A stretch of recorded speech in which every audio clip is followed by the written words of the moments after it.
Assalamualaikum warahmatullahi wabarakatuh. Kembali lagi dengan saya, Edo Suendi. Di sini kita akan membahas kembali mengenai buku teks sebagai sumber belajar. Yang dimana ide-ide pokok dalam pembahasan kali ini yaitu mengenai sumber belajar, buku teks, dan ada beberapa ilustrasi mengenai buku teks sebagai sumber belajar.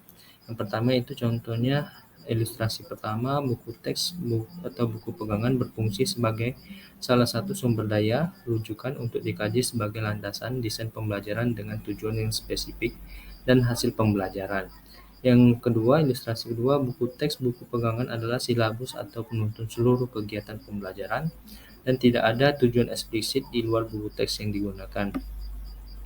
Adapun dalam jurnal penelitian yang saya baca mengenai teori belajar Robert M. Gagne dan implikasinya pada pentingnya pusat sumber belajar, yang bertujuan dalam penelitian ini yaitu untuk menganalisis teori belajar model 9 instructional events Robert M. Gagne dalam implikasinya dalam pengembangan pusat sumber belajar, dan kedua untuk dapat memahami proses belajar yang terjadi di dalam diri peserta didik sehingga dapat mempengaruhi, memperlancar ataupun menghambat proses belajar peserta didik.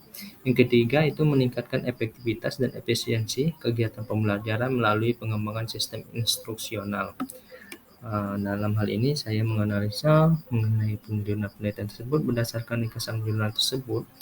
Terhadap buku teks sebagai sumber belajar, terlihat pada peneliti menjelaskan bahwa sumber belajar dapat dibedakan menjadi dua jenis, yaitu sumber belajar yang dirancang dan sumber belajar yang sudah tersedia dan tinggal dimanfaatkan. Dalam hal ini, buku teks termasuk dalam sumber belajar yang dirancang untuk mencapai tujuan pembelajaran tertentu, sesuai dengan ilustrasi yang pertama pada contoh sebelumnya. Itu saja, lebih dan kurangnya mohon maaf. Wassalamualaikum warahmatullahi wabarakatuh. Terima kasih.